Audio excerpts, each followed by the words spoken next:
So hello everyone, welcome students to SV Educational Academy question to answer discussion series. बेटा ये एक बहुत अच्छा तरीका होता है आपका नीट का प्रिपरेशन बहुत फास्ट वे में करने का। मैं एसवी एजुकेशनल एकेडमी की बायोलॉजी फैकल्टी हूँ। मेरा नाम डॉक्टर श्रुति त्रिवेदी है। मैं एक पेरोडोंटल सर्जन हूँ और मैं आपको एक एक करके एक यूनिट का, ऐसे ही बायोलॉजी के सारे यूनिट का क्वेश्चन टू आंसर डिस्कशन का सीरीज लेके आई हूँ आपके साथ।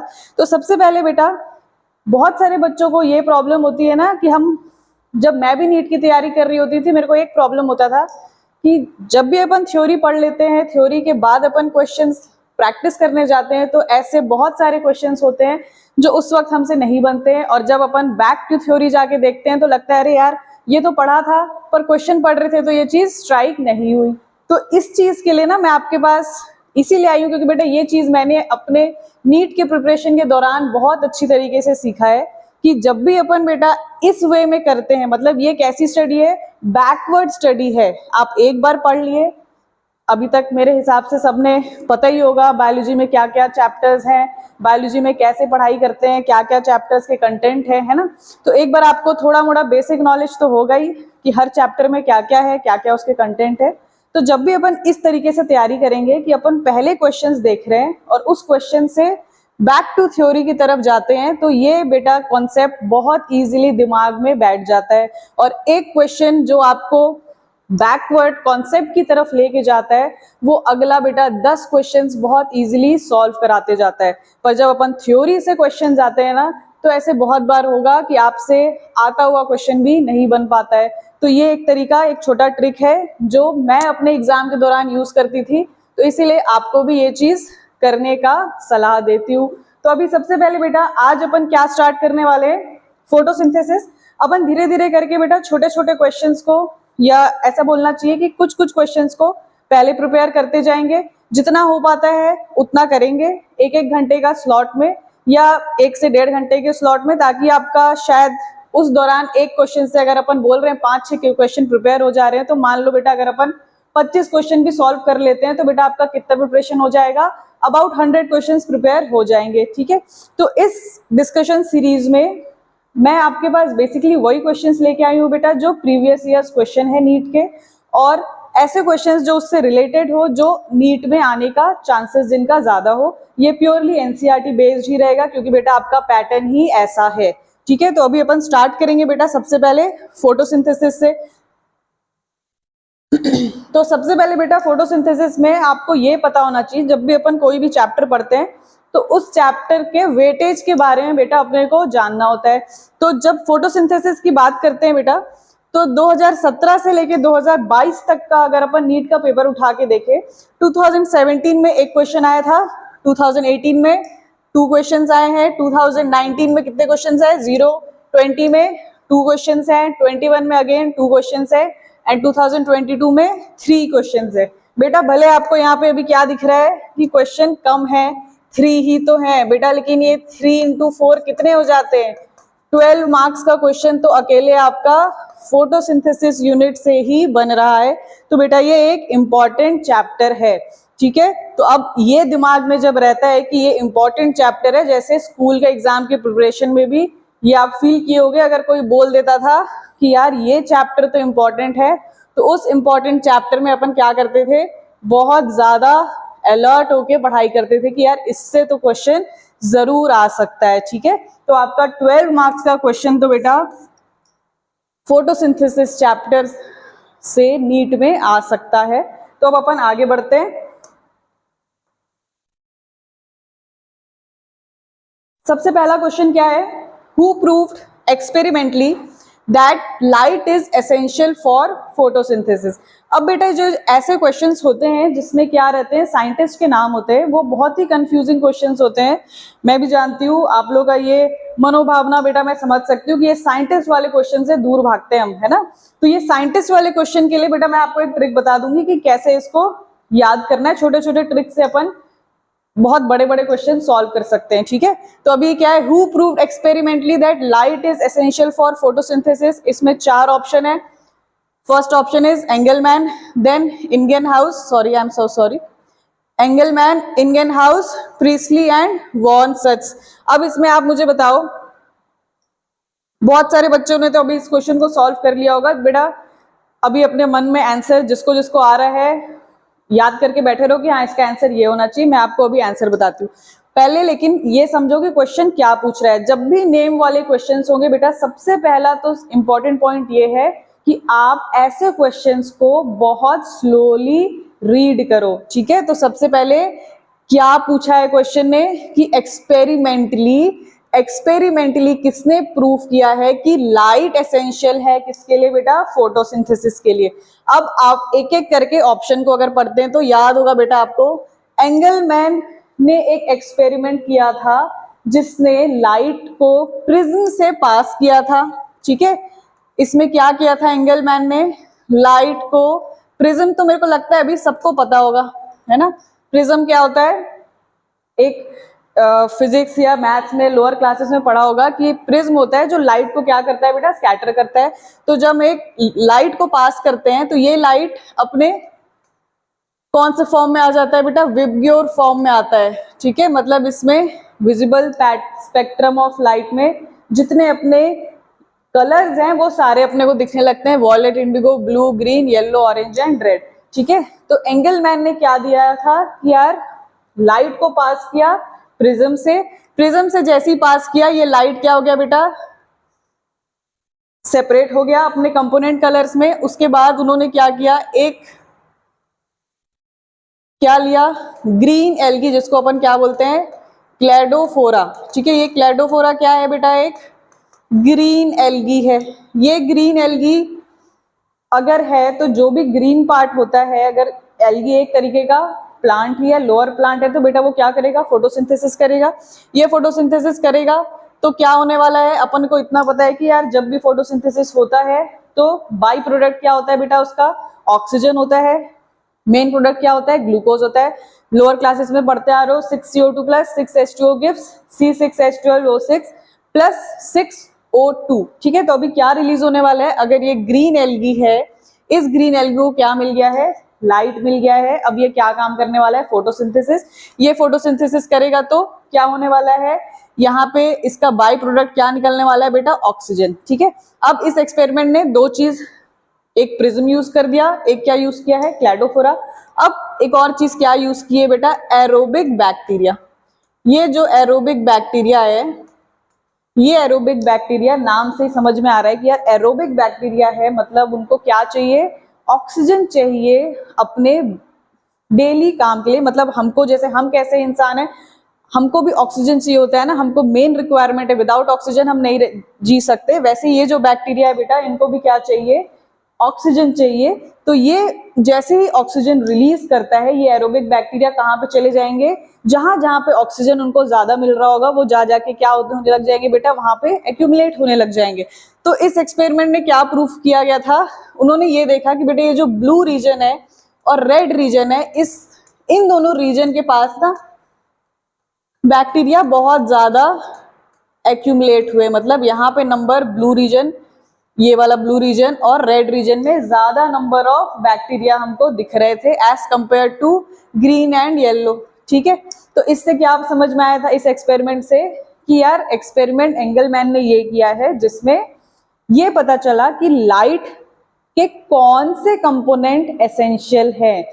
जैसे अगर हम बोलें कि यार लाइट के 1 2 3 4 5 6 7 पार्ट्स हैं, तो इस 7 पार्ट में सबसे ज्यादा फोटोसिंथेसिस कहाँ चला है, कैसे आप पता कर सकते हो, वहीं पे फोटोसिंथेसिस ज्यादा चला होगा बेटा जहां पे आपको बाई प्रोडक्ट ज्यादा दिख रहा है, क्योंकि अपने को इक्वेशन पता है 6CO2 plus 6H2O gives C6H12O6 plus 6O2।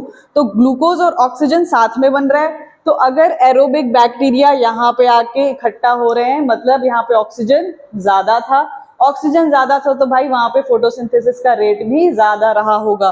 तो कौन से रीजन में, ब्लू रीजन और रेड रीजन में क्या हुआ है, फोटोसिंथेसिस का रेट ज्यादा मिला। तो यार हमारा एक्सपेरिमेंट क्या पूछा था, लाइट एसेंशियल है कि नहीं, ये कौन बताया, तो एंगलमैन ने क्या बताया, एंगलमैन ने बेटा ये बताया है कि लाइट में भी कौन सा लाइट एसेंशियल है, उसके एक्सपेरिमेंट से क्या पता चला है, ब्लू लाइट और रेड लाइट एसेंशियल स्पेक्ट्रम है, ठीक है। जिसमें अब इस तरीके से अपन क्या बोल सकते हैं इसको, एक एनसीईआरटी में लाइन लिखी हुई बेटा, absorption spectra and action spectra. Absorption spectra का मतलब कौन सा लाइट, अब भाई कोई भी प्लांट है उसको फोटोसिंथेसिस अगर करना है, कोई भी एल्गी है अगर उसको फोटोसिंथेसिस करना है, तो वो लाइट को सबसे पहले क्या करेगी, एब्जॉर्ब करेगी। अब अगर वो लाइट को एब्जॉर्ब करेगी तभी तो वो फोटोसिंथेसिस कर सकता है, ठीक है बेटा।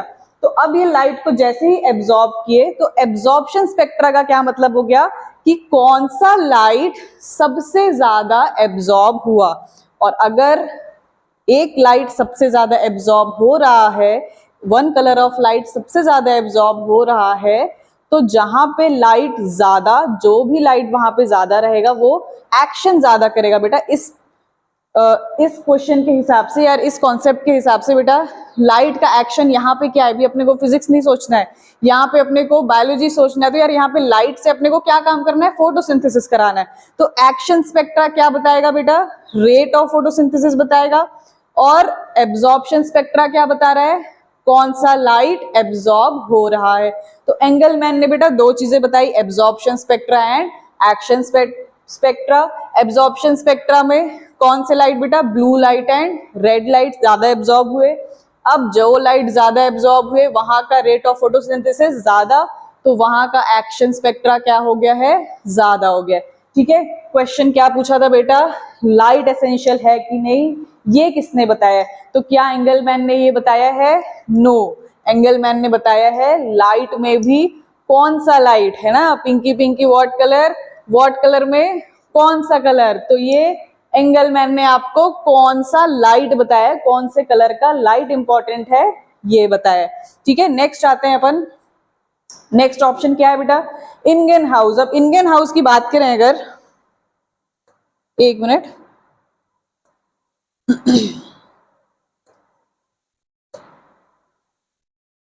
इंगेन हाउस ने बेटा क्या किया था, इसने एक एक्वेटिक प्लांट लिया था, है ना। अब अपन एक्वेटिक प्लांट अगर बोल रहे हैं, एक्वेटिक प्लांट से भी इतना तो समझ में आ गया होगा कि यार एक्वेटिक प्लांट है मतलब ये प्लांट कहाँ रहते होंगे बेटा, वाटर बॉडीज में रहते होंगे। तो ये एक्वेटिक प्लांट को इसने क्या किया, इंगेन हाउस ने लिया, इसके ऊपर एक लगा दिया ऐसा इन्वर्टेड फनल, ठीक है। क्या किया, एक इन्वर्टेड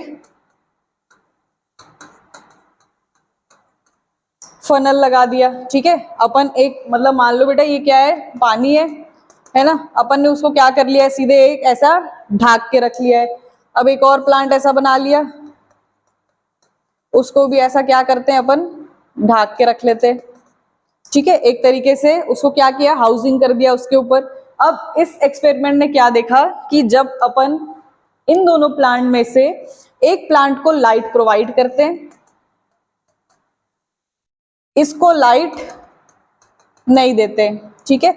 अब जब इसको लाइट नहीं देते तो बेटा यहाँ पे फोटोसिंथेसिस चलेगा क्या, नहीं चलेगा। यहाँ पे फोटोसिंथेसिस, यहाँ पे लाइट आ रही है तो यहाँ पे फोटोसिंथेसिस चलेगा, बिल्कुल चलेगा। फोटोसिंथेसिस चलेगा तो क्या बनेगा बेटा, ग्लूकोज बनेगा। ग्लूकोज के साथ एक और चीज क्या बनता है, ऑक्सीजन बनता है। तो अब अपने को एक्सपेरिमेंट है, तो एक्सपेरिमेंट में तो हम कंक्लूजन बता रहे हैं बेटा, एक्सपेरिमेंट है तो उन लोग ने ये चीजें देखी होगी, नोटिस की होगी। तो उन्होंने क्या किया, लाइट दिया, यहाँ पे लाइट नहीं दिया। उन्होंने देखा कुछ समय बाद यहाँ पे क्या होने लग गया, बबल आने लग गया। अब बेटा ये बबल कैसे आया होगा बताओ, और यहाँ पे बबल नहीं था, ठीक है। तो ये प्लांट ए, प्लांट बी। अब ये एक्वेटिक प्लांट भी कौन सा प्लांट है अगर पूछ लिया तो बेटा कौन सा है, हाइड्रिला, ठीक है।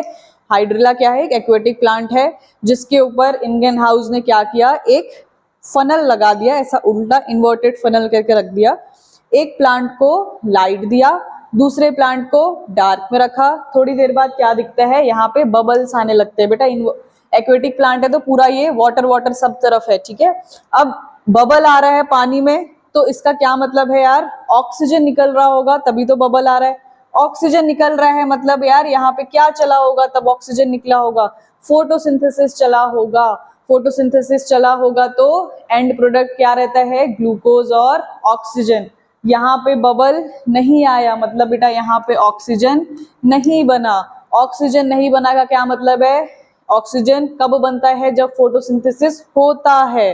फोटोसिंथेसिस नहीं हुआ तभी तो यार एंड प्रोडक्ट ही नहीं बना। एंड प्रोडक्ट क्या था अपना? ग्लूकोज और ऑक्सीजन। तो यहाँ पे ऑक्सीजन नहीं बना। तो बेटा इस एक्सपेरिमेंट से आपको क्या लगता है, क्या ये क्वेश्चन का आंसर हमको मिल गया है? बिल्कुल मिल गया है बेटा। इंडियन हाउस हमारा क्या हो जाता है? करेक्ट ऑप्शन हो जाता है। इसने ये क्या बताया कि भाई light is essential for photosynthesis. फिर भी अब पे अपन बाकी जो दो साइंटिस्ट है बेटा उनको भी बारे में बात कर लेते हैं।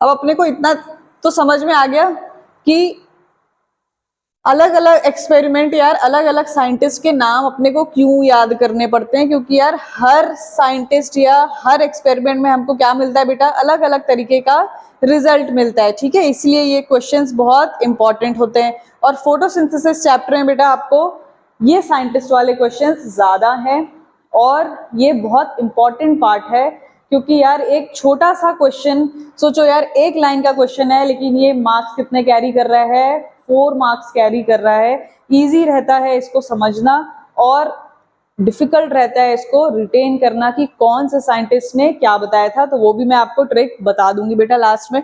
अब ये क्या है? प्रीस्टले ने एक एक्सपेरिमेंट किया था जिसमें इसने यूज किया है बेल जार। क्या क्या यूज किया बेटा? बेल जार यूज किया है, कैंडल यूज किया है, एक माउस और एक मिंट प्लांट। बेटा ये एनसीईआरटी में डायग्राम आपको दिख रहा होगा। एनसीईआरटी बिल्कुल साथ में खोल के बैठ सकते हो बेटा आप। Bell jar, candle, mouse and mint plant. इसने क्या देखा? जिस बेल जार में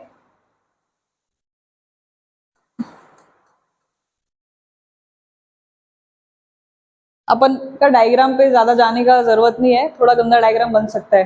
ठीक है, समझ आना चाहिए। ये अपना क्या है बेटा? मिंट प्लांट है। ये क्या है? माउस है मान लो। इधर अपन लगा लेते हैं कैंडल। ठीक है, ये क्या है? एक बेल जार है। सेकंड सेम ऐसा ही यहाँ बना लिया मिंट प्लांट, ये बना लिया माउस और इधर बना लिया कैंडल। ठीक है, अब इसमें क्या देखा गया कि जब दो तरीके का बीकर रखा गया, अब इसमें देखा गया कि यार मिंट प्लांट, माउस और सॉरी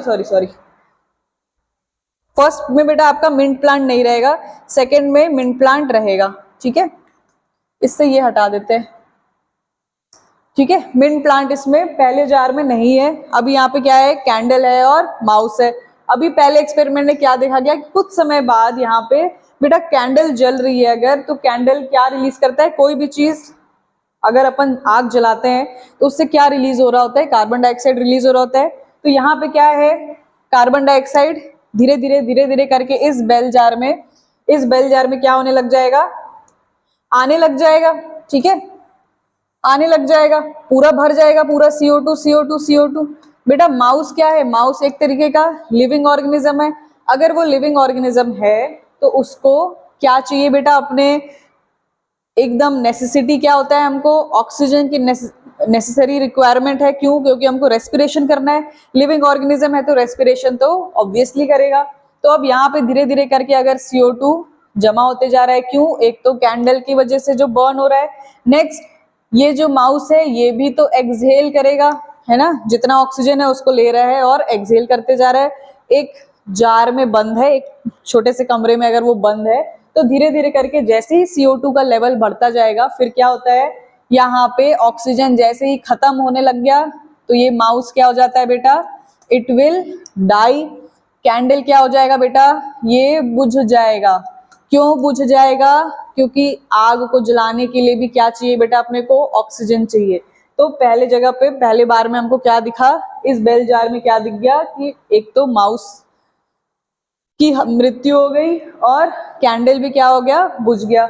सेकेंड बेल जार में अपन ने क्या किया है, same burning candle, mouse and mint plant.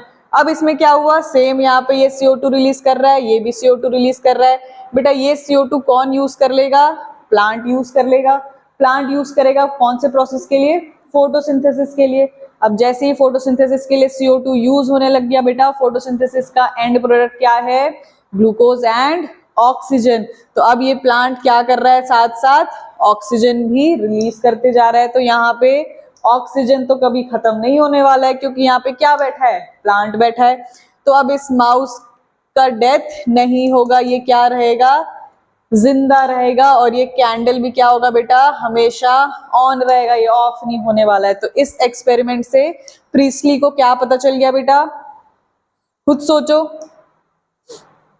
कि प्लांट कार्बन डाइऑक्साइड यूज करते हैं एंड क्या रिलीज करते हैं बेटा, बदले में ऑक्सीजन रिलीज करते हैं। तो CO2 is essential for photosynthesis, और या अपन बोल सकते हैं oxygen is by product of photosynthesis. ये किसने बता दिया, प्रीस्टली ने बता दिया, ठीक है। Green plant restores oxygen which was removed by burning candle and the expiration of mouse, ठीक है। तो अपने को ये पता चल गया इस एक्सपेरिमेंट से कि ऑक्सीजन क्या है बेटा, एंड प्रोडक्ट है।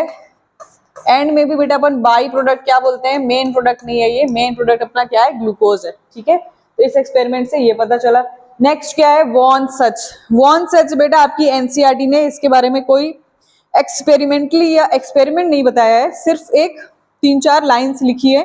तो उसको ऐसे याद रख लो कि वॉन सच ने बेटा 4 सच्चाई बताई है। क्या बताया है, 4 सच बताया है। देखो नाम में ही इसके क्या लिखा है, सच से लिखा है ना, तो सच ही बताने वाला है। तो ये सच क्या क्या बता दिया कि प्लांट फोटोसिंथेसिस करता है और क्या बनाता है, ग्लूकोज को फॉर्म करता है।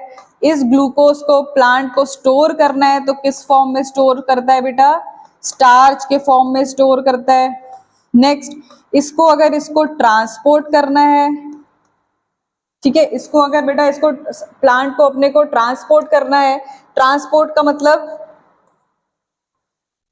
लीफ में बन रहा है ग्लूकोज, ठीक है। फोटोसिंथेसिस कहाँ चल रहा है, leaf, green part of the plant. अगर ये green part of the plant में बन रहा है, तो हमारे पास प्लांट में तो और भी चीजें हैं ना, स्टेम है, रूट है, ब्रांचेस है, तो उन सबके पास भी तो बेटा ग्लूकोज पहुंचना चाहिए। ऐसे थोड़ी कि लीफ अपना ग्लूकोज बनाया वहीं पे अपना बना के खुश है, हाँ मम्मी किचन में खाना बनाती है, ऐसे थोड़ी किचन में खाना रखा रह जाएगा और आपका पेट भर जाएगा, नहीं।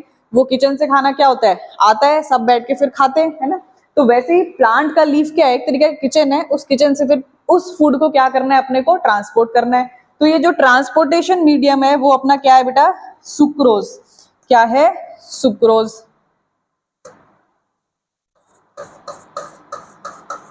तो बेटा अभी अपन ने कितना सच पढ़ लिया है, 3 सच तो पढ़ लिया है। लास्ट सच इसने क्या बताया है कि प्लांट में जो क्लोरोफिल होते हैं ना, क्लोरोफिल क्या होते हैं, जो लाइट को एब्जॉर्ब करते हैं, coloured pigment, green coloured pigment, ये कहाँ पे प्रेजेंट होते हैं, एक स्पेशल ऑर्गेनल या स्पेशल बॉडी में प्रेजेंट होते हैं, जिसका नाम क्या है, क्लोरोप्लास्ट। तो ये जो पिगमेंट है जो लाइट को एब्जॉर्ब करता है, वो एक स्पेशल बॉडी के अंदर प्रेजेंट है।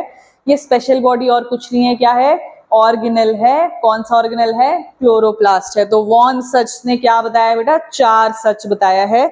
ग्लूकोज का बनना, स्टोर किस फॉर्म में, स्टार्च फॉर्म में, ट्रांसपोर्टेशन किस फॉर्म में, सुक्रोज के फॉर्म में, एंड जो पिगमेंट है क्लोरोफिल वो एक स्पेशल बॉडी में रहता है, जिसको क्या बोलते हैं अपन, क्लोरोप्लास्ट। अब अपने को यार याद अगर करने में परेशानी है किसी को कि इसको याद कैसे किया जाए, तो एक तरीका क्या है, ये थोड़ा स्क्रीनशॉट ले सकते हो बेटा आप लोग, या नोट डाउन कर सकते हो। वही चीजें लिखा है, एंगलमैन ने क्या क्या यूज किया। बेटा अपने को ना बायो पढ़ना है ना, तो बहुत ऐसा शॉर्ट में लिखना है। मैं यहाँ पे लिख के आपको क्यों बताई हूँ कि आप जितना सेंटेंस फॉर्म में लिखोगे, ठीक है, स्कूल एग्जाम के लिए तो बेटा जरूरी है सेंटेंस फॉर्म में, लेकिन नीट के लिए आप एक छोटी सी कॉपी बना के रखो जिसमें आप ऐसा शॉर्ट लिखो। जैसे एंगलमैन ने क्या यूज किया, क्लैडोफोरा यूज किया, एरोबिक बैक्टीरिया यूज किया, प्रिज्म यूज किया, और क्या पता लगाया बेटा, एक्शन एंड एब्जॉर्प्शन स्पेक्ट्रा। तो ये आपका क्विक रिवीजन हो जाता है, ठीक है। नेक्स्ट, इंगेन हाउस, इसने क्या यूज किया, एक्वेटिक प्लांट। कौन सा plant, hydrilla. Inverted funnel experiment भी बोला जाता है इसको, क्यों? क्योंकि इसने उस प्लांट के ऊपर क्या किया था, फनल को इन्वर्ट करके रख दिया था, ठीक है। उसमें क्या मिला, लाइट जहां पे दिया गया बबल फॉर्मेशन दिखा, जहां पे डार्क था वहां पे no bubble formation. Next Priestley ने क्या यूज किया, mint plant, bell jar, mouse and candle. क्या पता चला, ऑक्सीजन क्या है, बाई प्रोडक्ट है, कार्बन डाइऑक्साइड प्लांट यूज कर रहा है। नेक्स्ट वॉन सच ने 4 सच्चाई बताई, ग्लूकोज का बनना, स्टार्च का स्टोर होना, सुक्रोज का ट्रांसपोर्टेशन, और पिगमेंट, स्पेशल पिगमेंट कौन सा, chlorophyll, present in special body, कौन सी बॉडी, क्लोरोप्लास्ट, ठीक है। तो ये 4 सच्चाई किसने बताई, वॉन सच। अब इसको कैसे याद करोगे बेटा, इसको याद करने का एक तरीका, बेटा एंगलमैन ने, अब एक्सपेरिमेंट तो आपको मेरे हिसाब से याद हो जाएगा कि हाँ ये प्रिज्म वाले एक्सपेरिमेंट में ये चीजें हुई थी, ठीक है। साइंटिस्ट का नाम में ही प्रॉब्लम होता है ना, साइंटिस्ट कौन सा साइंटिस्ट था, प्रिज्म वाला इंडियन हाउस तो नहीं था, ये उस समय होता है, ठीक है। मैं इन चीजों से गुजरी हूँ, मुझे पता है बेटा आपके दिमाग में क्या चल रहा है, मैं आपको उस चीज का भी ट्रिक बता देती हूँ। बेटा एंगलमैन जो है, अब आपको इसको कैसे याद रखना है बेटा, एंगल से, ठीक है, आप एक चीज बोल सकते हो, एंगल, ठीक है, एंगल को अपन ऐसा डिनोट करते थे, तो या अपन प्रिज्म बना लें अगर, तो प्रिज्म में सब तरफ क्या है बेटा, एंगल ही एंगल। तो यार ये एंगल वाला जो है प्रिज्म, जिसमें तीनों तरफ एंगल ही एंगल है, एंगल मतलब मैथ्स वाला एंगल, वो एक्सपेरिमेंट किसने किया था, एंगलमैन ने किया था। और प्रिज्म वाला एक्सपेरिमेंट है तो बेटा लाइट सेपरेट हुई अपने 7 कंपोनेंट्स में, विबग्योर में, तो भाई एब्जॉर्प्शन स्पेक्ट्रा और एक्शन स्पेक्ट्रा वाला एक्सपेरिमेंट है, ठीक है। नेक्स्ट इंडियन हाउस कैसे याद रखोगे कि इसने इन्वर्टेड फनल एक्सपेरिमेंट किया है बेटा, अब देखो यार, मिंट प्लांट के ऊपर है ना, ये मिंट प्लांट के ऊपर हमने ऐसा क्या किया, फनल को इन्वर्ट करके लगा दिया, तो एक तरीके से अपन ने उस मिंट प्लांट को हाउसिंग दे दी है, ठीक है। बेटा मेरे ये सब जो ट्रिक्स हैं थोड़े फनी हो सकते हैं, पर ट्रस्ट मी आपको बहुत काम आने वाले हैं, ठीक है। तो डोंट माइंड, हंस सकते हो, लेकिन ये हंसी ना काम आएगी बेटा एग्जाम में, क्लियर। तो अब ये इंडियन हाउस एक्सपेरिमेंट ने कैसे याद रखोगे यार, इंडियन हाउस में ही क्या लगा है, हाउस लगा है, और इसने हाउस किसको दे दिया, हाइड्रिला प्लांट को एक इन्वर्टेड फनल के थ्रू हाउसिंग दे दी, ठीक है। तो इससे आपको याद आ जाएगा कि ये inverted funnel experiment aquatic plant में किसने किया था, इंडियन हाउस। और उसमें क्या हुआ था, बबल का बनना नहीं बनना, इससे क्या प्रूव हुआ था, light is essential for photosynthesis और नॉट।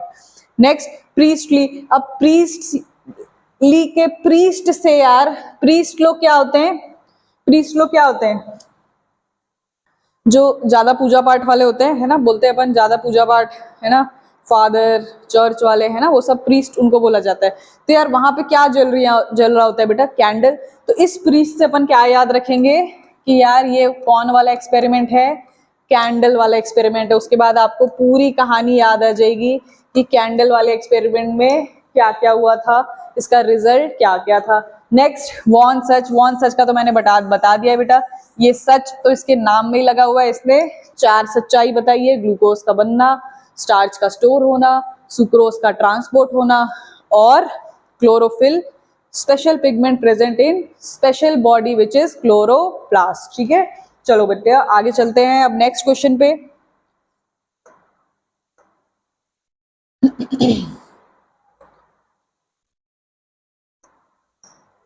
अब ये क्या है बेटा, सेकंड क्वेश्चन पढ़ते हैं। Given graph represents the absorption spectra of 3 photosynthetic pigments, chlorophyll a, chlorophyll b and P carotene. इसमें से select the correct statement regarding this, ठीक है। अब ये सब ऐसे वाले जो क्वेश्चन होते हैं ना, सेलेक्ट करने वाले, कि इनमें से नीचे जो ऑप्शंस दिए हुए हैं उसमें सेलेक्ट करना या तो करेक्ट या तो इनकरेक्ट। तो सबसे ज्यादा बच्चे कहाँ फंसते हैं, सबसे ज्यादा बेटा आप फंसते हो कहाँ पे, क्वेश्चन पूछा होता है करेक्ट स्टेटमेंट के बारे में, और आप क्या पढ़ लेते हो इसको, इनकरेक्ट।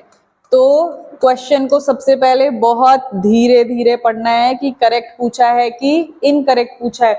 बहुत बच्चे क्या करेंगे, जल्दबाजी में पढ़ेंगे और सोचेंगे कि हमको इनकरेक्ट स्टेटमेंट मार्क करना है, पहला ही क्वेश्चन पढ़े, उनको लगेगा कि अरे ये ऑप्शन तो सब सही सही लग रहा है, क्वेश्चन छोड़ के आ गए, या कुछ गलत करके आ गए, ठीक है। तो ऐसे क्वेश्चंस में, हर क्वेश्चन में बेटा पहले तो स्लोली पढ़ो, उसके बाद आंसर तो जल्दी आ जाएगा, ठीक है। क्वेश्चन भले धीरे पढ़ना है, इतना फास्ट नहीं पढ़ना है कि हमको बहुत पूरा पेपर करना है, पेपर करना है तो उसके लिए आंसर फास्ट आना चाहिए। आंसर फास्ट तो अपने आप आ जाएगा क्योंकि आप इतनी तैयारी कर रहे हो। क्वेश्चन लेकिन कैसे रीड करना है बेटा, स्लोली रीड करना है। अब यहाँ पे अपने को क्या मार्क करना है बेटा, सेलेक्ट द करेक्ट स्टेटमेंट। अब ये ग्राफ तो आपको देखा देखा सा लग रहा है, हाँ, एनसीईआरटी में भी दिया हुआ है। एब्जॉर्प्शन वाई एक्सिस पे, वेवलेंथ क्या है एक्स एक्सिस में। इसमें बेटा ये 380 से कहाँ दिया हुआ है, 740 तक दिया हुआ है। मतलब बेटा ये क्या दिया हुआ है आपको, वेवलेंथ दिया है, मतलब ये किसका वेवलेंथ दिया गया है, ठीक है, विबग्योर। ब्लू रेंज कहाँ तक है अपना, बेसिकली अगर अपन ऐसा माने, थोड़ा इतना 40 50 ये सब में ना माने, तो अपन कैसा लिखते हैं, ये 400 से 500 मान लेते हैं अपन किसको, ब्लू को, ठीक है। देन 600 से 700 अपन क्या मान लिए, रेड को, ठीक है। तो अभी इसमें क्या दिख रहा है, 380, 440, 500, 560, 620, 680, ये आपको रेंजेस दिया हुआ है किसका, वेवलेंथ का दिया हुआ है। यहाँ पे क्या दिया है, क्लोरोफिल ए से स्टार्ट करें कि यार क्लोरोफिल ए में एब्जॉर्प्शन, बेटा एब्जॉर्प्शन किस चीज का पूछ रहा है बेटा, क्या एब्जॉर्ब करना है हमको, लाइट। लाइट कौन एब्जॉर्ब करेगा, क्लोरोफिल। क्लोरोफिल क्या है, एक पिगमेंट है, ठीक है। अब ये पिगमेंट क्या करेगा, लाइट एब्जॉर्ब। तो क्लोरोफिल ए ने बेटा देखो ये पीक को सबसे ज्यादा कहाँ पे, ये 440 से 500 के सब बीच में आपको दिख रहा है ना, ये ऐसा ऊंचा हो गया ग्राफ, ठीक है। तो क्लोरोफिल ए यहाँ पे, उसके बाद क्या हुआ, नीचे आ गया। उसके बाद देन अगेन 600 के बाद ये फिर से क्या हुआ, ऐसा ऊंचा दिख रहा है, ठीक है। सिमिलरली क्लोरोफिल बी, ठीक है।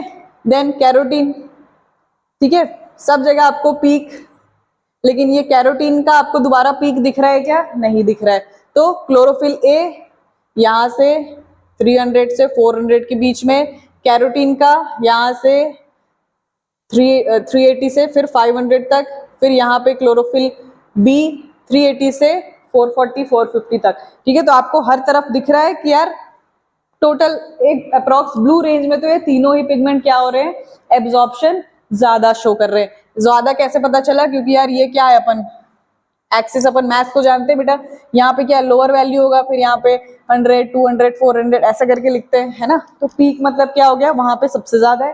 Then chlorophyll a chlorophyll b का बेटा अपने को क्या दिख रहा है, रेड रीजन पे भी पीक दिख रहा है, इससे तो कम ही दिख रहा है पर फ्लैट तो नहीं दिख रहा है, ठीक है। लेकिन कैरोटीन का हमको नहीं दिख रहा है, कैरोटीन का ये खत्म हो जा रहा है। मतलब कैरोटीन जो है वो सिर्फ और सिर्फ कहाँ पे दिख रहा है बेटा, इसका पीक ब्लू रीजन में। इनका कहाँ कहाँ दिख रहा है, ब्लू रेड दोनों में दिख रहा है। क्लियर हो गया, इतना तो समझ में आ गया, ग्राफ देख के तो दिया हुआ है, ठीक है। Select the correct statement regarding this. अभी अपन देखते हैं, the curve showing the amount of absorption of different wavelengths of light by a photosynthetic pigment is called as absorption spectrum। बिल्कुल सही बात है बेटा ये, ठीक है। क्या पूछा, amount of absorption of different wavelength of light by A photosynthetic pigment. Bye absorption की जो बात करता है वही तो क्या होता है, एब्जॉर्प्शन स्पेक्ट्रम। और एब्जॉर्प्शन स्पेक्ट्रम क्यों बोला गया, spectrum visible spectrum of light. Visible spectrum of light क्या है, विबग्योर है। तो ये स्पेक्ट्रम, अगर अपन स्पेक्ट्रम के बेसिस पे बात कर रहे हैं, मतलब अलग अलग कलर ऑफ लाइट के बारे में बात कर रहे हैं बेटा, तो विजिबल स्पेक्ट्रम किस वेवलेंथ में सबसे ज्यादा एब्जॉर्प्शन शो करेगा, तो उस विजिबल स्पेक्ट्रम के एब्जॉर्प्शन को अपन क्या बोल देंगे, एब्जॉर्प्शन स्पेक्ट्रम। ये कैसा है, करेक्ट है बिल्कुल। Next, chlorophyll a and chlorophyll be absorb maximum light in blue and red wavelength. बिल्कुल सही बात है बेटा, अपन ने देखा है क्लोरोफिल ए भी ब्लू में मैक्सिमम है, उसके बाद फिर कम हो गया एंड देन फिर रेड में। अब ब्लू और रेड में पूछा होता है कि भाई इनमें मैक्सिमम क्या है, तो ऑब्वियसली क्या है, ब्लू है ना। लेकिन ब्लू और रेड में दोनों में क्या हुआ है, एब्जॉर्प्शन ज्यादा हुई है। Next, rate of photosynthesis maximum in blue and red wavelength of light. अब यार ये तो पहले से जानते हैं हम, यार एब्जॉर्प्शन स्पेक्ट्रा जहां पे एब्जॉर्प्शन ज्यादा होगा वहीं पे तो रेट ऑफ फोटोसिंथेसिस ज्यादा होगा। तो एब्जॉर्प्शन कहाँ पे ज्यादा, ब्लू एंड रेड, तो एक्शन भी कहाँ पे ज्यादा, ब्लू एंड रेड। ये भी सही हो गया। तो बेटा इसमें क्या हो जाता है, ऑल ऑफ दीज हो जाता है, ठीक है। ऑप्शन क्या हो जाता है बेटा अपना करेक्ट। All of these. ठीक है, क्लियर। अब आगे बढ़ते हैं। Next question, who made the first action spectra of photosynthesis. बेटा अभी तो ये आपको बिल्कुल फटाक से आ गया होगा, क्योंकि ये अभी अपन ने पढ़ा है। एक्शन स्पेक्ट्रा और एब्जॉर्प्शन स्पेक्ट्रा के बारे में हमको किसने बताया है? एक्शन स्पेक्ट्रा, एब्जॉर्प्शन स्पेक्ट्रा के बारे में किसने बताया है बेटा अपने को? एंगलमैन ने क्या यूज किया था? प्रिज्म यूज किया था। उस प्रिज्म से लाइट पास की थी। लाइट पास करने से क्या पता चला था? कौन सा वेवलेंथ ऑफ लाइट में सबसे ज्यादा एब्जॉर्प्शन ऑफ लाइट हो रहा है? किस वेवलेंथ ऑफ लाइट को सबसे ज्यादा एब्जॉर्ब किया जा रहा है प्लांट के द्वारा? Blue and red. जिसका एब्जॉर्प्शन ज्यादा, वहां पे फोटोसिंथेसिस ज्यादा। तो अब ये अपना फर्स्ट एक्शन स्पेक्ट्रा, ये एक्सपेरिमेंट किसने किया था? एंगलमैन ने किया था। वॉन सच ने क्या किया था? 4 सच बताया था। प्रीस्ट भाई कौन वाला एक्सपेरिमेंट किया था? कैंडल वाला, माउस वाला और मिंट प्लांट वाला। ठीक है, अब एक नया क्या है यहाँ पे? मोल के बारे में पढ़ लेते बेटा। मोल ने क्या बताया था? CO2 is essential for photosynthesis. इसको KOH एक्सपेरिमेंट भी बोलते हैं। इसने क्या किया था बेटा? मोल ने एक बीकर लिया था। ठीक है, इस बीकर में इसने क्या किया था? KOH सॉल्यूशन को डाल दिया। ठीक है, ये KOH क्या है? पोटेशियम हाइड्रोक्साइड है और it is an excellent CO2 absorber. ठीक है, ये KOH को जहां भी CO2 मिलता है ये फटाक से उस CO2 को एब्जॉर्ब कर लेता है। तो अब इस मोल ने क्या किया? एक प्लांट लिया, उसका हाफ लीफ को क्या किया? इस बीकर के अंदर लेके चले गए। अब जैसे ही अंदर लेके चले गए तो बेटा ये जो लीफ है इसको क्या चाहिए? रेस्पिरेशन तो कर ही रहा है ना। रेस्पिरेशन कर रहा है तो CO2 तो रिलीज करेगा ही, लेकिन इस CO2 को इसको यूज भी करना था फॉर फोटोसिंथेसिस। बट क्योंकि ये अंदर है तो CO2 को कौन एब्जॉर्ब कर ले रहा है बेटा? KOH एब्जॉर्ब कर रहा है। और इस प्लांट के लिए क्या नहीं बच रहा है? CO2 तो बच ही नहीं रहा है। तो यहाँ पे फोटोसिंथेसिस होगा क्या? नहीं होगा, क्योंकि फोटोसिंथेसिस के लिए क्या चाहिए अपने को? 6CO2 प्लस 6H2O, तभी तो बनता है C6H12O6 प्लस 6O2, तभी तो बनेगा। तो हमको वाटर तो मिल जा रहा है, क्योंकि भाई ये मान लो ये गमला, यहाँ से पानी तो मिल जा रहा है प्लांट को, पर क्योंकि ये बीकर के अंदर है, इसमें यहाँ पे तो इनको CO2 मिल जा रहा है एयर से, पर ये बीकर के अंदर चले गए आधे प्लांट। यहाँ पे क्या बैठा हुआ था? KOH सॉल्यूशन जो CO2 को एब्जॉर्ब करते जा रहा था। तो इसमें क्या हुआ? इस लीफ को क्या नहीं मिल रहा है बेटा? CO2 नहीं मिल रहा है। अब CO2 नहीं मिल रहा है तो फोटोसिंथेसिस नहीं होगा। फोटोसिंथेसिस नहीं होगा तो स्टार्च नहीं बनेगा या ग्लूकोज नहीं बनेगा, स्टार्च स्टोर नहीं होगा। तो इसमें इसने फिर क्या किया? इस प्लांट को निकाल के किया गया था क्या? Starch test. स्टार्च टेस्ट क्या होता है? स्टार्च टेस्ट में अपन इस लीफ में, दोनों लीफ में क्या लगा देते हैं बेटा? Iodine solution. तो आयोडीन सॉल्यूशन ना बहुत ही कमाल का सॉल्यूशन है। ये आयोडीन सॉल्यूशन को अगर स्टार्च प्रेजेंट होगा कहीं पे भी तो ये टर्न हो जाता है कौन से कलर में बेटा? ब्लू ब्लैक कलर, एकदम डार्क ब्लैक कलर आपको दिखने लगेगा। तो बेटा अब यहाँ पे स्टार्च बना होगा क्या? नहीं, क्योंकि यहाँ पे ग्लूकोज ही नहीं बना। ग्लूकोज क्यों नहीं बना? क्योंकि यहाँ पे CO2 मिला ही नहीं प्लांट को, इस वाले हाफ प्लांट लीफ को। तो यहाँ पे क्या हुआ? स्टार्च टेस्ट क्या आएगा बेटा? यहाँ पे नेगेटिव आएगा। तो इस एक्सपेरिमेंट से क्या पता चला? क्या एसेंशियल है? CO2 एसेंशियल है एक्सपेरिमेंट के लिए। ठीक है, तो आपको ये मोल ने ये एक्सपेरिमेंट किया है, कैसे याद रखोगे? मोल का मतलब क्या होता है बेटा? तिल, है ना, जानते होंगे बच्चे। मोल का मतलब होता है तिल। बेटा वो कैसा, कौन से कलर का होता है? ब्लैक कलर का होता है। इस एक्सपेरिमेंट का रिजल्ट हम लोग को क्या मिलने वाला था? ब्लैक। क्यों? Because of starch test. तो इससे ऐसे याद रख सकते हो कि मोल ने कौन सा एक्सपेरिमेंट दिया था? स्टार्च टेस्ट करा था, एक्सपेरिमेंट किया था KOH सॉल्यूशन के साथ, और ये बताया था कि CO2 is essential for photosynthesis. समझ में आ गया बच्चों?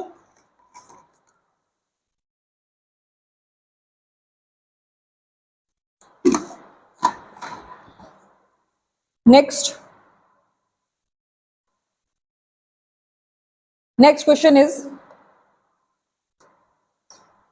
who after conducting experiments on purple and green sulfur bacteria inferred that oxygen evolved during photosynthesis comes from H2O not from CO2।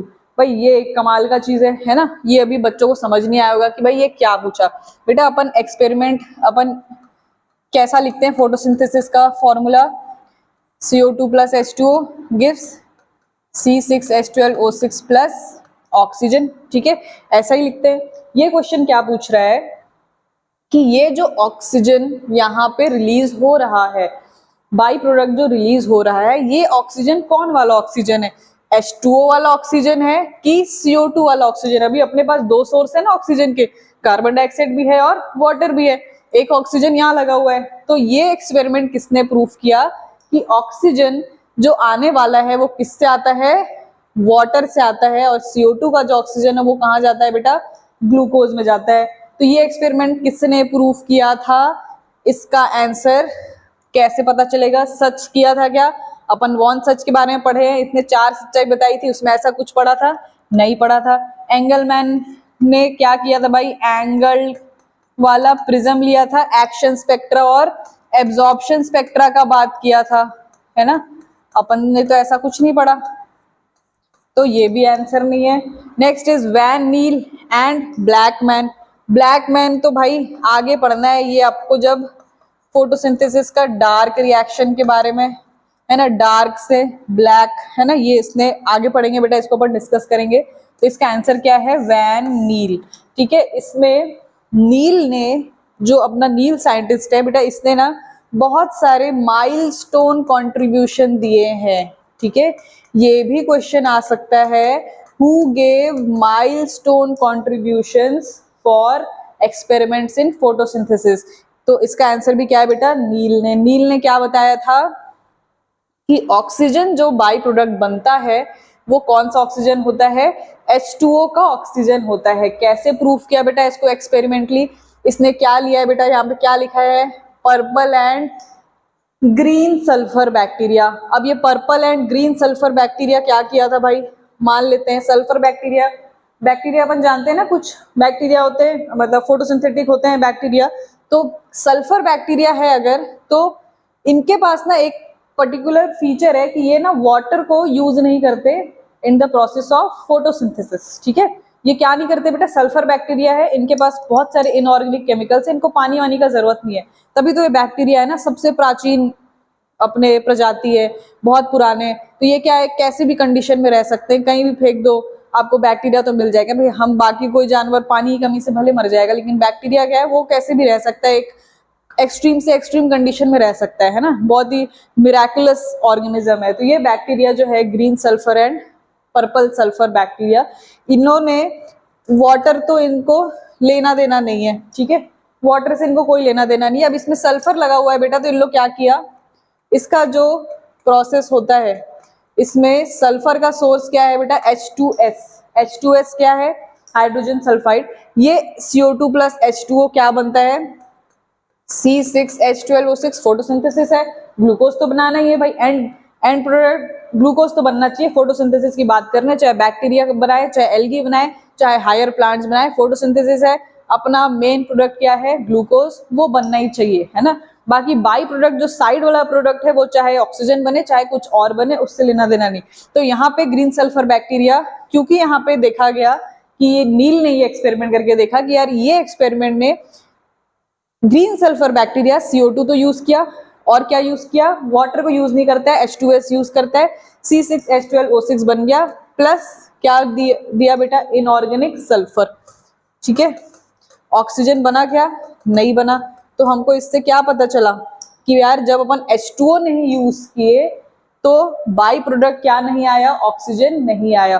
तो सबसे पहले ये बात कि वाटर से ही ऑक्सीजन बनने वाला होता है फोटोसिंथेसिस में, बाई प्रोडक्ट में, ये किसने बताया था बेटा, नील ने बताया था। ठीक है, अभी ये नील ने बताया तो है, तो कुछ चीजें, ये इक्वेशन बेटा CO2 plus H2S gives C6H12O6 plus sulphur.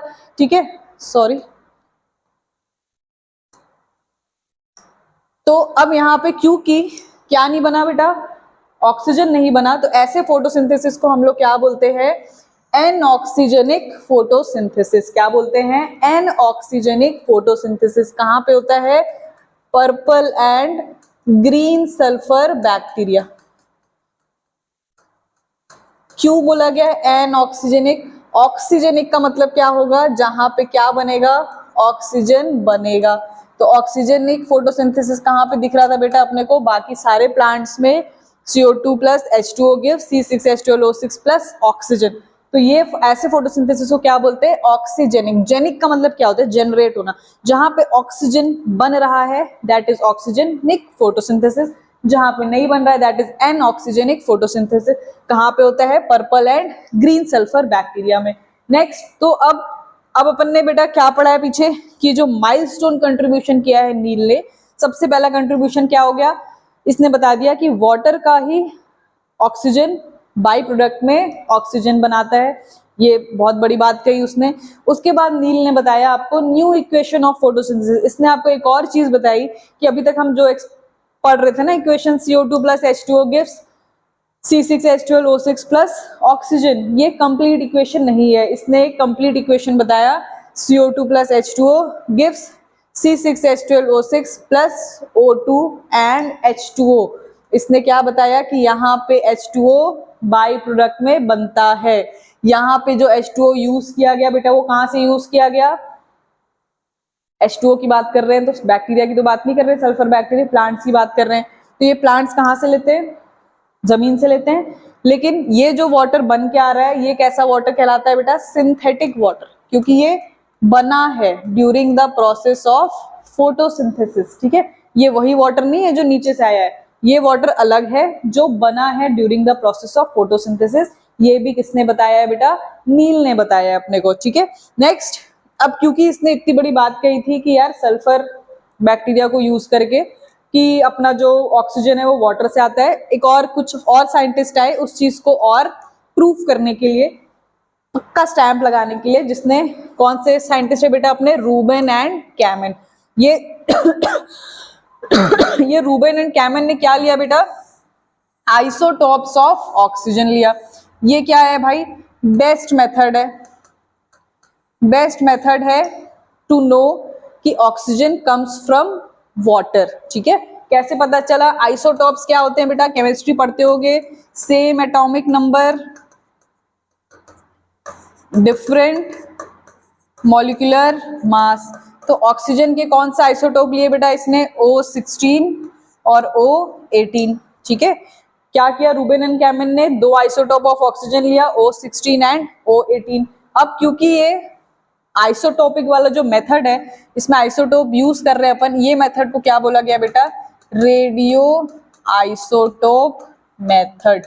क्यों उसको रेडियो आइसोटोप मेथड बोला गया है? रेडियो आइसोटोप इसलिए बोला गया कि जब भी अपन कुछ भी, या तो जैसे अगर आइसोटोप की बात करें बेटा, जो 18 कर दिया है ना, मॉलिक्यूलर मास किससे आता है? एक तरीके से बोल सकते हैं एटॉमिक नंबर, तो चलो number of electron, number of proton है। ठीक है, लेकिन मॉलिक्यूलर मास क्या होता है? नंबर ऑफ न्यूट्रॉन प्लस, ठीक है, ऐसा इलेक्ट्रॉन प्रोटॉन करते हैं। तो 18 मतलब तो यार कुछ तो गड़बड़ है, नंबर ऑफ न्यूट्रॉन प्रोटॉन तो कुछ ज्यादा है एज कंपेयर टू इलेक्ट्रॉन। तो ये एटम कैसा होगा बेटा? अनस्टेबल हो जाता है। ठीक है, ये थोड़ा मोड़ा केमिस्ट्री में पढ़ा होगा। तो ये अनस्टेबल हो जाता है, तो क्या होता है इसमें? एनर्जी क्या है? ज्यादा होती है, और ये एनर्जी ये एमिट करते रहते हैं in the form of radio frequency या radio waves.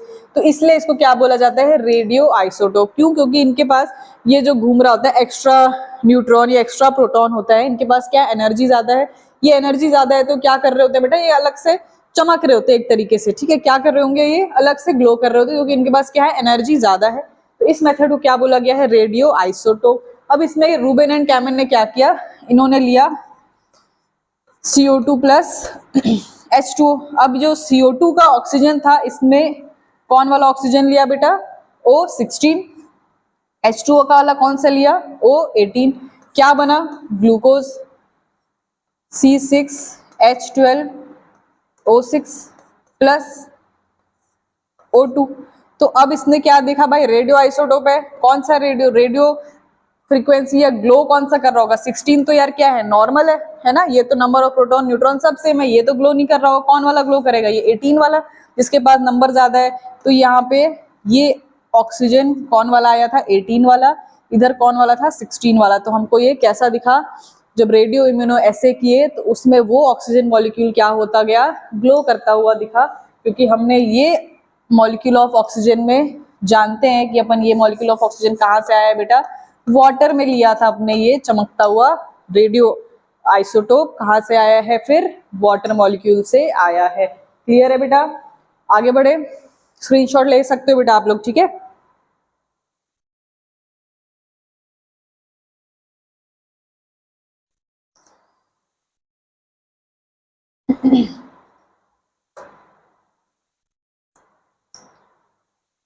Next question is, during high light intensity, the chloroplast align themselves in etcetera etcetera, जो भी। अभी क्वेश्चन समझो पहले। During high light intensity, high light intensity मतलब बेटा लाइट इंटेंसिटी कैसा रहेगा, बहुत ज्यादा रहेगा, है ना। लाइट की इंटेंसिटी, इंटेंसिटी का मतलब होता है उसका प्रभाव, मतलब लाइट बहुत ज्यादा अगर आप किसी प्लांट को दे रहे हो तो क्लोरोप्लास्ट क्या करते हैं, अपने आप को वो कैसे अरेंज करते हैं। तो सबसे पहला क्या है, in vertical position along the lateral wall, second is along tangential walls, third is in center and get scattered, fourth is perpendicular to light।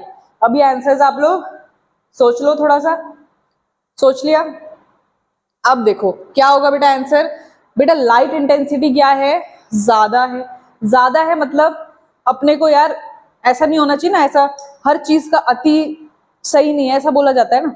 Light चाहिए फोटोसिंथेसिस के लिए, लेकिन ऐसा नहीं है कि भाई इतना लाइट दे दिया कि प्लांट ही परेशान हो जाए कि ये क्या हो रहा है ना। तो आप देखते होगे जब समर सीजन होता है तो हमारे प्लांट्स क्यों मुरझाने लग जाते हैं, क्योंकि लाइट इंटेंसिटी बहुत ज्यादा हो जाती है, हीट बहुत ज्यादा हो जाता है, क्योंकि लाइट के साथ साथ क्या आ रहा होता है, light energy and heat energy साथ में आ रहे होते हैं, ठीक है। तो ये क्योंकि अपने को अब लाइट बाहर की तरफ से नेचुरल चीज है वो, तो आप उसको तो कुछ नहीं कर सकते, तो प्लांट अपने तरफ से कुछ ना कुछ एडेप्टेशंस करने वाला है। जैसे हमको लाइट ज्यादा लगेगी तो अपन क्या करते हैं, पर्दा लगा लेते हैं, है ना, गॉगल्स पहन लेते हैं। वैसे प्लांट के पास भी कुछ ऐसे मैकेनिज्म है जिससे वो क्या करते हैं, ऐसी कुछ चीजें, ऐसा कुछ अरेंजमेंट करते हैं जिससे ये लाइट का इंटेंसिटी उनको हानि ना पहुंचा सके, ठीक है। तो वो कैसे किया जाता है बेटा,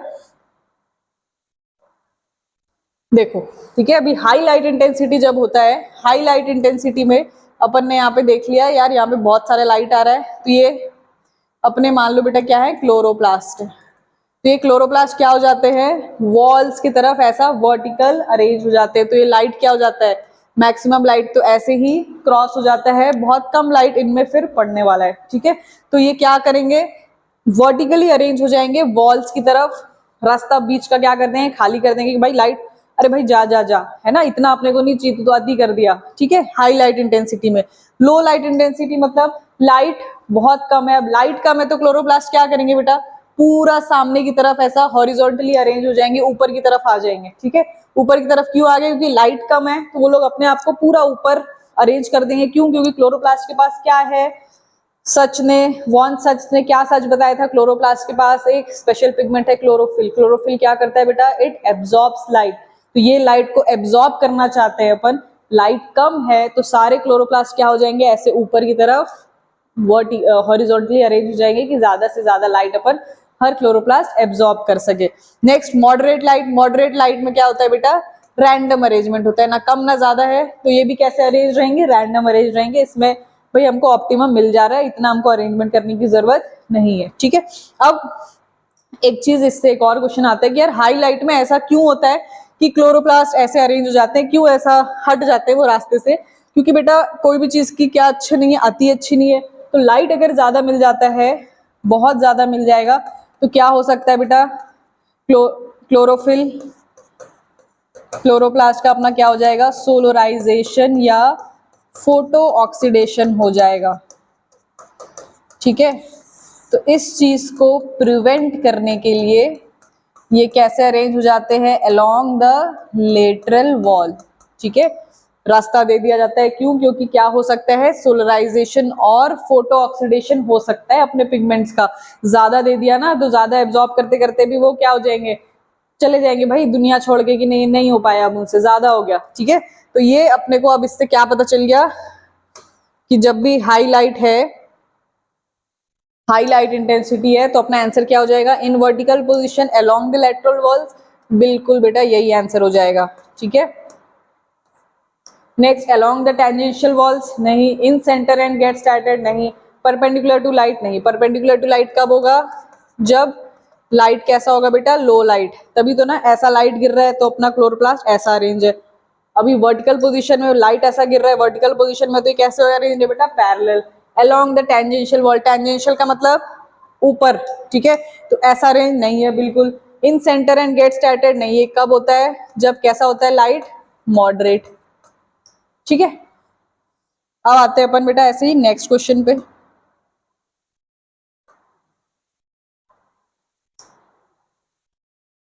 next question is chlorophyll A appears dash in color and chlorophyll B appears dash in color in the chromatogram। Chromatogram क्या होता है, क्रोमैटोग्राम बेटा एक चीज होती है, जैसे अपन अलग अलग तरीके का मेजरमेंट करते हैं ना, जैसे मेजरिंग सिलेंडर होता है, वो क्या मेजर कर रहा है, पानी का क्वांटिटी मेजर कर रहा है, ठीक है। एक तरीके का एक्सरे, एक्सरे क्या देख रहे हैं भाई, अंदर के बोन डेंसिटी वगैरह ये सब चीजें देख रहे हैं। MRI, CT स्कैन, ये सब क्या कर रहे हैं, सॉफ्ट टिश्यूज देख सकते हैं, इससे अपन हार्ड टिश्यूज देख सकते हैं। वैसे ही क्रोमैटोग्राम क्या होता है, क्रोमैटो का, क्रोमा का मतलब क्या होता है, कलर। तो डिफरेंट कलर का अगर अपने को असेसमेंट करना है, ये जो अपन कलर बताते हैं डिफरेंट डिफरेंट, कि यार ये ऐसा कलर का होता है, ग्रीन कलर का होता है, तो ये चीजों को अपने को पता करने के लिए एक ऐसा ही प्रोसेस लगता है जिसको अपन क्रोमैटोग्राफी बोलते हैं। उसमें जो डिवाइस यूज होता है बेटा, उसको क्या बोला गया है, क्रोमैटोग्राम। तो इसमें क्या देखा गया है कि क्लोरोफिल ए अपीयर्स डैश, मतलब कौन से कलर का होता है chlorophyll a, and chlorophyll b कौन सा कलर का होता है।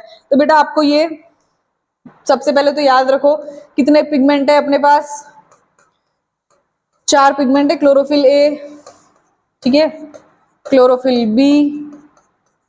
अभी फोटोसिंथेसिस इन हायर प्लांट्स की बात हो रही है, ठीक है, तो अपन हायर प्लांट्स के क्लोरोफिल के बारे में बात कर रहे हैं, क्लोरोफिल ए, क्लोरोफिल बी।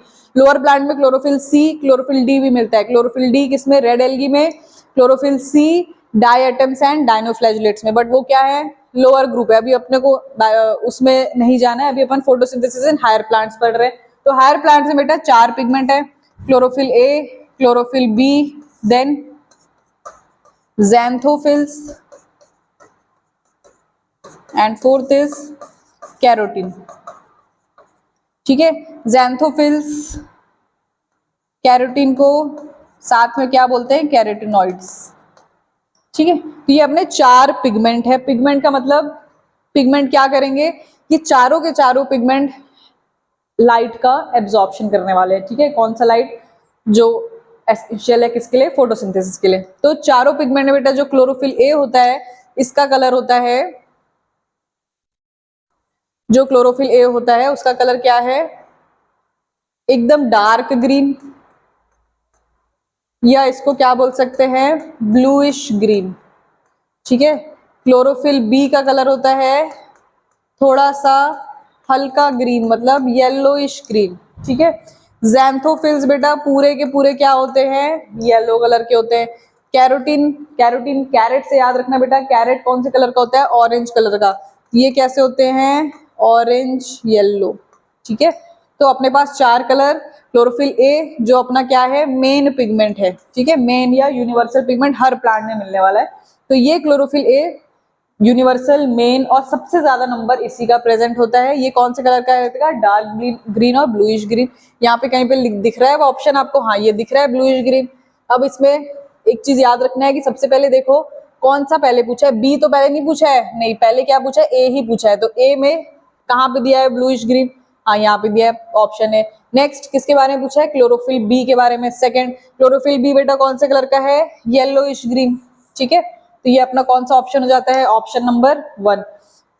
देखो इसी को टर्न करके सेकंड ऑप्शन दिया, अगर आपका क्लोरोफिल बी पहले पूछा होता तो हो जाता yellowish green and bluish green. इसीलिए रीड क्वेश्चंस वेरी स्लोली, ठीक है, बहुत अलर्ट रहना जरूरी है। एक छोटे से मतलब बोलना चाहिए, ध्यान थोड़ा सा भी हटा, ध्यान हटी, दुर्घटना घटी, ठीक है। आपके लिए दुर्घटना क्या है, अभी सबसे बड़ा दुर्घटना ये है कि भाई माइनस मार्किंग ना हो जाए, ठीक है। एक एक माइनस मार्किंग से हजार सीट खिसक जाता है बेटा पीछे, ठीक है। तो यही धीरे धीरे पढ़ो, आराम से पढ़ो, आंसर तो फटाक से आएगा, ठीक है। वो आप ऐसा नहीं सोचना कि हमको टाइम मैनेज करना है, मैम क्या बात कर रहे हो, इतना धीरे थोड़ी पढ़ सकते हैं। नहीं बेटा, क्वेश्चंस धीरे पढ़ो, आपको आंसर आराम से बहुत इजीली बहुत कम समय में आ जाएगा, ठीक है। अपने पास रिवीजन वगैरह का टाइम नहीं रहता है, ठीक है। नेक्स्ट, ये तो नहीं है, आगे क्वेश्चन पे आते हैं। Now who was the first to show that chlorophyll is located in special bodies chloroplast. बेटा आप इसको सोच लो 5 सेकेंड, मेरे हिसाब से तो अभी सबने पता चल ही गया होगा सबको। हाँ, अपन बिल्कुल डिस्कस कर चुके हैं, टाइम इसमें वेस्ट नहीं करते हैं। किसने बताया था भाई? सच ने बताया था कि ये स्पेशल बॉडी में क्या प्रेजेंट होता है ना। वॉन सच ने 4 सच्चाई बताई थी, ग्लूकोज का बनना, स्टार्च का स्टोर होना, सुक्रोज का ट्रांसपोर्टेशन और क्लोरोफिल का स्पेशल बॉडी में रहना, जिसको क्या बोलते हैं? क्लोरोप्लास्ट। देखो बेटा कितने क्वेश्चन, ये सब रिपीटेड क्वेश्चन है बेटा नीट में, ठीक है। कितना घुमा घुमा के वही चीजें पूछी जाती है और बहुत इजीली फिर सॉल्व भी हो जाता है। Next, which technique proved to be the most beneficial in establishing the fact that oxygen evolved during photosynthesis comes from H2O? बेटा अभी जस्ट पढ़ा है, ठीक है। अपने को बेस्ट टेक्निक कौन सा था जिसमें अपन ने क्या यूज किया था? आइसोटोप। किसने दिया था बेटा? रूबेन एंड कैमन ने, ठीक है। रूबेन एंड कैमन ने क्या यूज किया था? आइसोटोप यूज किया था। आइसोटोप में जिसमें O18 यूज किया था, क्योंकि यहाँ पे नंबर ऑफ प्रोटॉन न्यूट्रॉन अलग हो गए, तो इस एटम के पास क्या हो गया बेटा? एनर्जी ज्यादा, तो क्या होने लग गया बेटा? वो रेडियो इंटेंसिटी शो करने लग गया, ठीक है। तो अब इस आइसोटोप को अपन क्या बोल सकते हैं? Radio isotope. इस मेथड को क्या बोल सकते हैं? रेडियो आइसोटोपिक टेक्निक, ठीक है। कार्बन डेटिंग टेक्निक बोल सकते हैं क्या? अब बाकी सब टेक्निक भी एक बार देख लेते हैं। कार्बन डेटिंग टेक्निक या रेडियो आइसोटोपिक टेक्निक? तो आंसर है कार्बन डेटिंग टेक्निक। क्या होता है कार्बन डेटिंग टेक्निक का मतलब होता है जब भी अपन को, देखो ठीक है, रेडियो आइसोटोप टेक्निक में क्या किया गया? ये रेडियो एक्टिव एटम है, कौन सा? ऑक्सीजन। इसके पास क्या है बेटा? एनर्जी है। एनर्जी है तो इसका एक पार्टिकल में एनर्जी है तो वो क्या शो करेगा? रेडिएशन शो करेगा। इस मेथड से अपने को क्या पता चल गया कि यार आइसोटोप कौन सा यूज किया गया था? O18। और ये O18 कहाँ से आया था? H2O से आया था, ठीक है। ये तो अपना आंसर हो गया। नेक्स्ट, जो जो आपका इस ऑप्शंस दिए हुए हैं उसको भी अपन पढ़ ही लेते हैं यहाँ पे, ठीक है। नेक्स्ट बेटा कार्बन डेटिंग। ये जो कार्बन डेटिंग टेक्निक होता है ना, इसमें क्या होता है? अपना एक एटम है, क्या है? C14, ठीक है। कार्बन 14 पढ़ा होगा बेटा केमिस्ट्री में। ये जो कार्बन 14 है ना, कार्बन के अलग अलग आइसोटोप्स हैं, ठीक है। तो इसमें C12, C13, C14 अलग अलग हैं, ठीक है। तो ये लिविंग ऑर्गेनिज्म हर तरीके का कार्बन ले रहा है। कार्बन किस फॉर्म में ले रहे हैं अपन? CO2, प्लांट खा रहे हो, उसी से तो ग्लूकोज बन रहा है। तो वो हो सकता है वो जो ग्लूकोज बना हुआ है C6H12O6, हो सकता है वो C12 वाला हो या C13 वाला हो या C14 वाला। हम अलग अलग तरीके का आइसोटोप ले रहे हैं। देखो ऑल 3 आइसोटोप्स ऑफ कार्बन, सबसे कॉमन क्या है? C12, रेयर क्या है? C13 एंड रेडियो एक्टिव क्या है? C14। रेडियो एक्टिव क्यों बोला गया भाई? एनर्जी ज्यादा है। तो अब these are absorb by living organism. तो इस मेथड में अपन क्या करते हैं कार्बन डेटिंग के दौरान?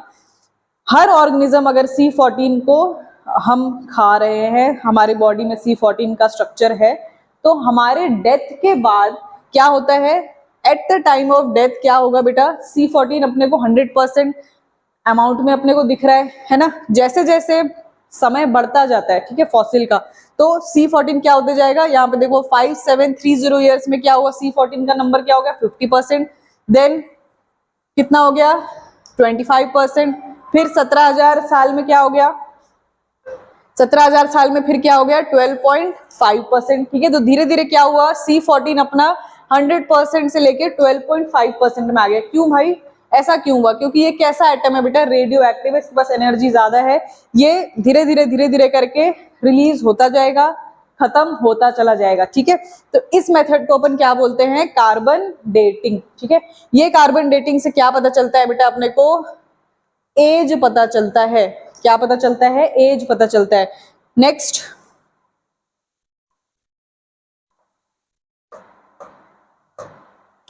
X ray crystallography. एक्सरे क्रिस्टलोग्राफी में क्या किया जाता है बेटा, एक एक्सरे सोर्स रहेगा, उसमें क्रिस्टल रखो, एक क्रिस्टल के तरफ अपन एक्सरे को पास किए, जैसे ही आप एक्सरे को पास करोगे वहां पे अपने को इस क्रिस्टल में कैसा, जैसे अपन हड्डी का करते हैं ना, एक्सरे हड्डी टूट गया, एक्सरे किया तो अपने को पूरा हड्डी का डेंसिटी दिख जाता है कि कैसा है, कहाँ से टूटा है। तो वैसे इस क्रिस्टल में किस किस पैटर्न का कैसा क्रिस्टल बना हुआ है, कैसा उसके अंदर का स्ट्रक्चर है, वो अपने को दिखता है। ठीक है, तो this is X-ray crystallography. Next is paper chromatography. Paper chromatography क्या होता है, इससे अपन क्रोमेटोग्राफी है मतलब क्या निकालने वाले हैं बेटा, कलर देखने वाले हैं। ठीक है, क्या देखने वाले हैं, कलर्स देखने वाले हैं। तो बेटा पेपर क्रोमेटोग्राफी अपने को क्या करना है, पेपर क्रोमेटोग्राफी मतलब यहाँ पे भी अपने को क्या है, डिफरेंट कलर्स दिखने वाले हैं। ठीक है, अब ये डिफरेंट कलर जो दिखने वाले हैं, क्या होता है एक्चुअली पेपर क्रोमेटोग्राफी समझना। इस पेपर क्रोमेटोग्राफी में अपने को तीन चीज रखना है। एक तो सबसे पहले पेपर, ठीक है, next is solvent and then third one is sample. तीन टाइप की चीजें। पेपर में अपन क्या करते हैं, एक पेपर लिया, उसमें हम सैंपल रख लिए। इस सैंपल से मान लो जैसे अभी हम अलग अलग ऐसा सैंपल रख लो, लीफ रख लो, है ना। लीफ में अपने को पता है 4 कलर के पिगमेंट्स है, chlorophyll a, b, then xanthophyll and then carotene. तो मान लो यहाँ पे एक लीफ का सैंपल रख लिया। इस पेपर को फिर क्या किया जाता है, एक ऐसा बीकर में रखे, जैसे यहाँ पे आपको दिख रहा है ये लिड है ना, इस पेपर को रखा है ना। यहाँ पे फिर क्या है, नीचे सॉल्वेंट है ना। ये ध्यान रखना है कि ये सॉल्वेंट क्या है, इसमें टच नहीं होना चाहिए। ठीक है, बस ये पेपर के एंड पॉइंट पे रहेगा। अब क्या करेगा, ये जो सॉल्वेंट होता है इसको अपन मोबाइल फेज बोलते हैं। मोबाइल फेज क्यों बोलते हैं, क्योंकि ये मूवमेंट करने वाला है। ये सॉल्वेंट धीरे धीरे, पेपर में क्या होता है बेटा, पेपर एब्जॉर्ब करता है ना किसी भी पानी को या कोई भी ऐसा लिक्विड चीज को, पेपर क्या करने वाला है, एब्जॉर्ब। तो यहाँ से सॉल्वेंट जो है ये पेपर पे ऐसा ऐसा चढ़ता चला जाएगा। ठीक है, अब ये पेपर भी क्या हो सकते हैं बेटा, अलग अलग तरीके के हो सकते हैं, अलग अलग टाइप के, अलग अलग पोर साइज के, मॉडिफाइड, मतलब मॉडिफाइड का मतलब उसमें अलग अलग चीजें प्रेजेंट हो सकती है। जैसे जो अपन सिंपल पेपर ले रहे हैं, सिंपल फिल्टर पेपर, इसमें जो आपका मॉलिक्यूल अंदर है उस पेपर के, क्या है उसमें H2O मॉलिक्यूल्स है। ठीक है, ये H2O मॉलिक्यूल्स को अपन क्या बोलते हैं, स्टेशनरी फेज बोलते हैं, जो उस पेपर के पोर्स के अंदर प्रेजेंट है H2O मॉलिक्यूल। ठीक है, और अलग पेपर ले लिया मॉडिफाइड टाइप का पेपर, जिसमें कुछ लिपिड प्रेजेंट हो सकता है, ठीक है, कुछ प्रोटीन प्रेजेंट हो सकते हैं, वो अलग अलग टाइप के पेपर। यहाँ पे अपन मान लो सिंपल पेपर यूज किया हुआ है। अब इस पेपर को रखा, यहाँ पे सॉल्वेंट सॉल्यूशन में डाला, यहाँ पे मान लो सैंपल था। अब धीरे धीरे करके क्या होने वाला है, ये मोबाइल फेज मतलब सॉल्वेंट क्या होगा, अपर डायरेक्शन में कैपिलरिटी एक्शन होगा और ऊपर जाने लगेगा। जैसे ही ऊपर जाएगा, इस लीफ में जितने भी कलर्स के चीजें थे वो क्या होंगे, धीरे धीरे करके ऐसा ऐसा ऐसा सेपरेटेड फॉर्म में दिखने लगेंगे। जैसे अभी आपको दिख रहा है पिंक कलर दिख रहा है, ब्लू कलर दिख रहा है, वॉयलेट दिख रहा है, ग्रीन दिख रहा है, येलो दिख रहा है। एक लेवल तक, जिस लेवल तक सॉल्वेंट आपका ऊपर चढ़ा है उसको अपन क्या बोलते हैं बेटा, सॉल्वेंट फ्रंट। ये क्या है, सॉल्वेंट है, ये अपना क्या है, पेपर है, और यहीं पे कहीं पे अपना मान लो, यहाँ पे मान लिया अपन अपना सैंपल होगा। ठीक है, अब अपने को क्या देखते हैं पेपर क्रोमेटोग्राफी में, कि अगर अपने को रेड कलर दिखा, पर्पल दिखा, ब्लू दिखा, और ये सॉल्वेंट फ्रंट मतलब जहां तक सॉल्वेंट ऊपर गया है पेपर के। अब इसमें डिस्टेंस देखा जाता है, कहाँ से, एक तो ओरिजिन से, ठीक है, इस ओरिजिन से कहाँ से अपन ने स्टार्ट किया था और कहाँ तक, जैसे रेड कलर में कहाँ तक गया बेटा, 2 सेंटीमीटर, देन 6 सेंटीमीटर, ये 8 सेंटीमीटर, और ये क्या है 10 सेंटीमीटर। तो इससे अपन क्या निकालते हैं, RF वैल्यू निकालते हैं। ये RF वैल्यू से क्या पता चलता है कि डिफरेंट टाइप्स ऑफ जो कलर हम देख रहे हैं वो कितना डिस्टेंस ट्रैवल किए हैं। इसको निकालने का फॉर्मूला क्या है, जैसे ये आपका क्या है, रेड का मान लो अपन RF निकाल रहे हैं, तो रेड में बेटा ओरिजिन से ये रेड कलर कहाँ कितने डिस्टेंस में मिला है, 2 में। ठीक है, इसको डिवाइड करते हैं, अपना सॉल्वेंट किस हाइट तक गया है, किस हाइट तक गया है, 10। तो ये कितना आंसर आ गया, 0.2। तो ये जो RF वैल्यू है ना, हर अलग अलग पिगमेंट का बेटा फिक्स होता है। ठीक है, इस RF वैल्यू के हिसाब से हम, जो हमारे पास पहले से चार्ट प्रिपेयर्ड है, उससे हम कोई भी सैंपल जो अपन को पता भी नहीं है कि अरे क्या सैंपल है, उससे अपन क्या देख सकते हैं कि अच्छा ये RF वैल्यू है, तो हो सकता है यार ये क्लोरोफिल ए होगा, ये किसी लीफ का सैंपल होगा। ठीक है, तो उससे ये पता चलता है। तो पेपर क्रोमेटोग्राफी क्या करता है, डिफरेंट कलर सेपरेशन टेक्निक है, जिसमें हम एक दो लिक्विड के बीच का सेपरेशन कर सकते हैं या सॉलिड लिक्विड के बीच का सेपरेशन कर सकते हैं, एक टाइप ऑफ सेपरेशन टेक्निक है। ठीक है बेटा, तो आज के लिए अपन इतना करते हैं, फिर आगे अपन इससे पार्ट 2 में नेक्स्ट क्वेश्चन से स्टार्ट करेंगे। बेटा भले आज 8 क्वेश्चन आपके सॉल्व हुए, लेकिन ये 8 क्वेश्चन 8 into 4 कितना हो जाता है, 32 क्वेश्चन प्रिपेयर हो गए बेटा आपका लेस देन 40 to 45 मिनट्स में। ठीक है, फिर मिलेंगे अपन नेक्स्ट पार्ट में इसके, तब तक के लिए बाय बाय, पढ़ते रहना, ख्याल रखना, ओके बाय।